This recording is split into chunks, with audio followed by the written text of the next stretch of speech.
information which is getting added every day, the redundancy, the chances of redundancy is getting increased in the search results.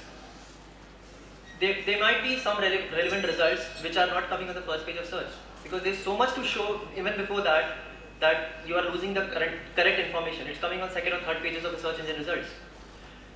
So with increasing information, there is a need for semantic based web search.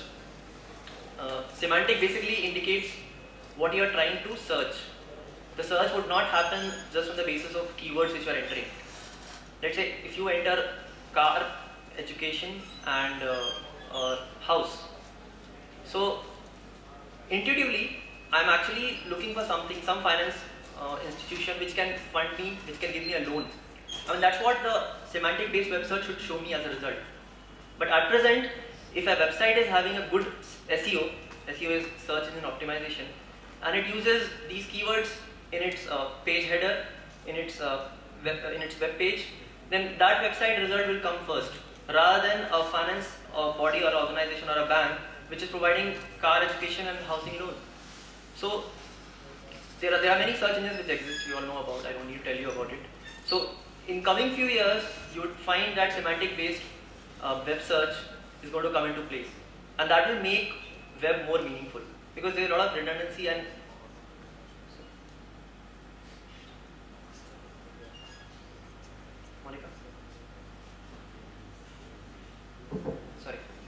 so there's a lot of irrelevant information which is getting added every day.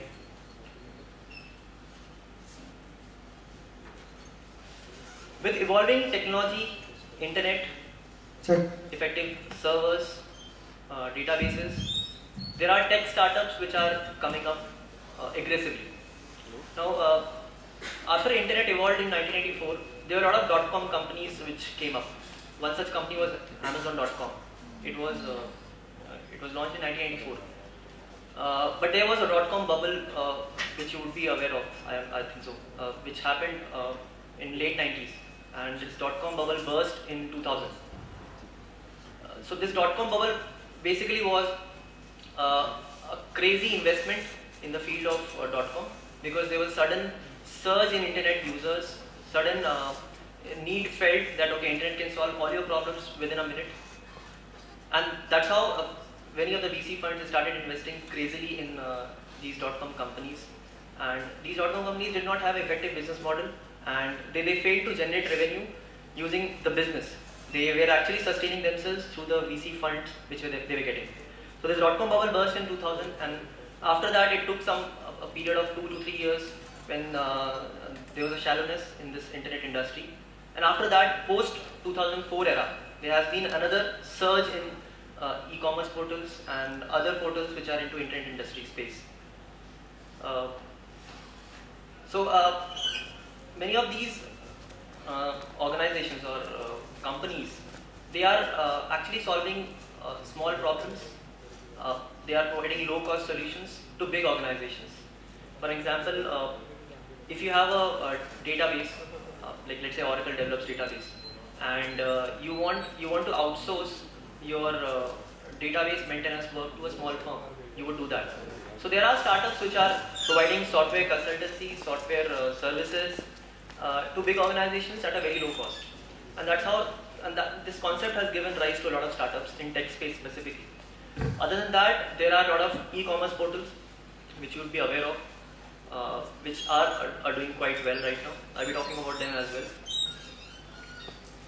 So e-commerce portals, they actually connect consumers to the merchandise or the product they want to buy, and then they buy it happily because they know the feedback of the product by going through the comments, or some of your friends would have bought it, so you know that this product is good and you want to go for it. And that's how the need for going to the shop or the store has been eliminated. This concept was there in America ever since Amazon started, but it started quite lately in India after, I would say, 2005, that online purchase has picked up, but it's still very slow.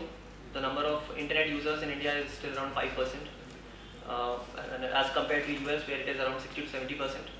So gradually this startups in e-commerce space would pick up aggressively as the internet penetration in India will grow. So for any such startups which are evolving, customer satisfaction is the key for their success. If it's a set organization which is existing for say 15-20 years, Microsoft, Apple, they don't need to always care about customer satisfaction. If out of 20 cases, it's okay. The 4 or 5 customers are not satisfied. Even though they would have bought products from Apple before, they would come back to Apple again. But that is not the case with startup. If you fail to impress the customer in first step itself, the customer is not going to come back to your portal or your or company. The customer will go to some other company or portal where he is getting better services. So for a startup, it's very important. And in fact, it's the more important key for success that you satisfy your customers. Whatever it is, you have to go ahead and fulfill their needs and requirements. If you fail to do that, your startup cannot be a success. This present space of startups is highly competitive. You've been knowing about Flipkart is one such portal which exists for online purchase. Then there's India Bazaar, Naaptol.com, Let's Buy. Let's Buy is now part of Flipkart. Flipkart acquired it. So it's highly competitive, and I would say the revenue or the profit is getting divided as and when a new player is coming in the market. But gradually there would be a need for many more products which we still don't buy. We just buy books, accessories, mobile accessories, clothes stuffs. There are a lot of stuffs which can be bought online. Like you can order a full dining chair and a set, which still exists on portals, but it is not very effective. And people don't do that. People actually prefer to go to the shop and buy it. So gradually, everything is going to be bought from internet, because you would get services or software solutions which would give you the exact feel of the product, and you will not have any hesitation in your mind about the quality, about the appearance.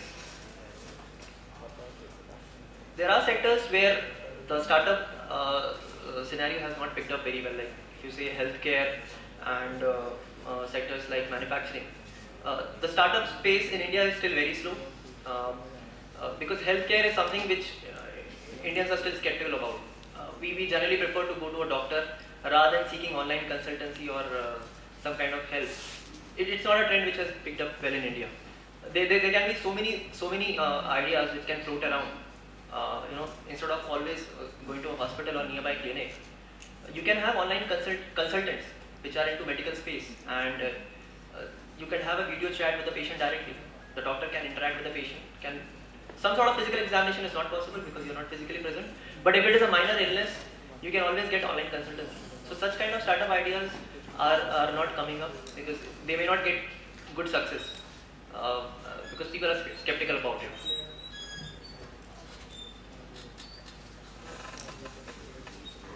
These are some of the examples in a present scenario.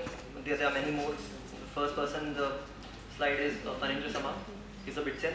He runs this travel booking portal, bus travel booking portal called redbus.in. This startup is doing pretty well. Launched in 2006. Got a lot of funding from different VC funds. Myntra.com, Mukesh Bansal, online merchandising portal for buying clothes and apparels. Ashish Sinha, Rug.in. He runs a blog or a web portal which publishes news related to startups and technology, social media, all that stuff. So it's a very popular portal.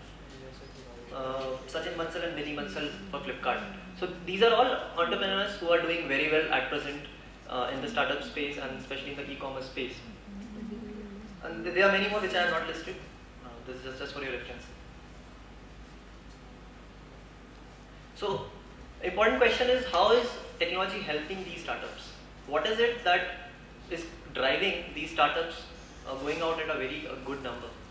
I mean, every second day you get to hear, okay, this is a startup founded by IT alumnus, this is a startup which is into this sector, it's coming up. So how is it that so many portals are coming up, so many websites are coming up, so many companies are coming up? What is it that is helping them? So one important aspect in the whole process is software solutions which are reusable, which these companies can reuse for their daily operations. If you talk about any e-commerce portal, they receive a lot of orders on an hourly basis, or every minute they receive a lot of orders. If you calculate the total number of orders which they receive at the end of the day, it will go in thousands. If it is an Amazon.com, it will be in lakhs. So how is it that they are quickly routing the orders which they get to the respective channels, the courier agencies, and they manage to get it delivered within 2 days? That's what they promise.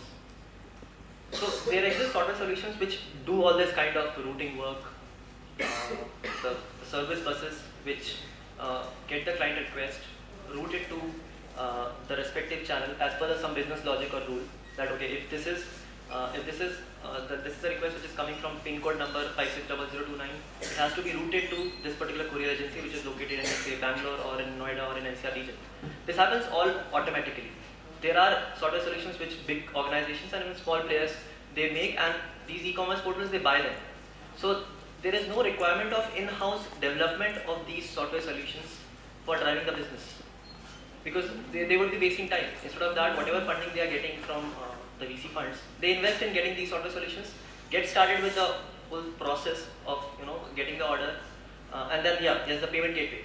So payment gateway again is an application which gets installed on the web server by CCAvenue is the company which provides the whole payment gateway portal. So it's not a difficult task at all to set up a portal at present. It's an easy task, but what is very important, as I said earlier, is to sustain it. Sustainability is a big issue which startups are facing